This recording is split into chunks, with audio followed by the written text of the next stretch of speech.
குஜராத் உயர்நீதிமன்றத்தில் video conference வாயிலாக நடந்த விசாரணையின் போது புகார் மனுதாரர் கழிப்பறையிலிருந்து ஆஜரான வீடியோவுக்கு கண்டனங்கள் எழுந்துள்ளன. குஜராத் உயர்நீதிமன்ற நீதிபதி நிர்சார் எஸ் தேசாய் செக் மோசடி வழக்கு ஒன்றை விசாரித்தார். புகார் மனுதாரர் வீடியோ கான்பரன்ஸ் வாயிலாக ஆஜரானார். அவரது வழக்கறிஞர் நீதிமன்றத்தில் நேரில் ஆஜராகி வாதாடினார். கணினி திரையில் புகார் மனுதாரரின் பெயர் இருக்கும் இடத்தில் சமத் பேட்டரி என குறிப்பிடப்பட்டிருந்தது. வீடியோ கான்பரன்ஸ் வாயிலாக ஆஜரானவரை பார்த்ததும் நீதிபதி அதிர்ச்சியடைந்தார். அந்த நபர் காதில் இயர்போன்களை மாட்டியபடி மேற்கத்திய கழிப்பறை இருக்கையில் அமர்ந்தவாறு பேசினார்.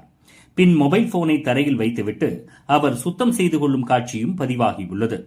இந்த வீடியோ சமூக வலைதளங்களில் தற்போது வேகமாக பரவி வருகிறது. இதேபோன்று கடந்த மார்ச் மாதம் கழிப்பறையிலிருந்து நீதிமன்ற நடவடிக்கைகளில் இணைந்த ஒருவருக்கு குஜராத் உயர்நீதிமன்றம் 2 லட்சம் ரூபாய் அபராதமும் சமூக சேவையில் ஈடுபடும்படியும் தண்டனை விதித்தது. அந்த சம்பவத்திற்கு 1 மாதம் முன் படுக்கையில் படுத்தபடி விசாரணையில் பங்கேற்ற மற்றொரு நபருக்கு 25,000 ரூபாய் அபராதம் விதிக்கப்பட்டது. இந்த நிலையில் தற்போது மேலும் ஒருவர் கழிப்பறையிலிருந்து நீதிமன்ற விசாரணையில் பங்கேற்றதற்கு கண்டனங்கள் எழுந்துள்ளன.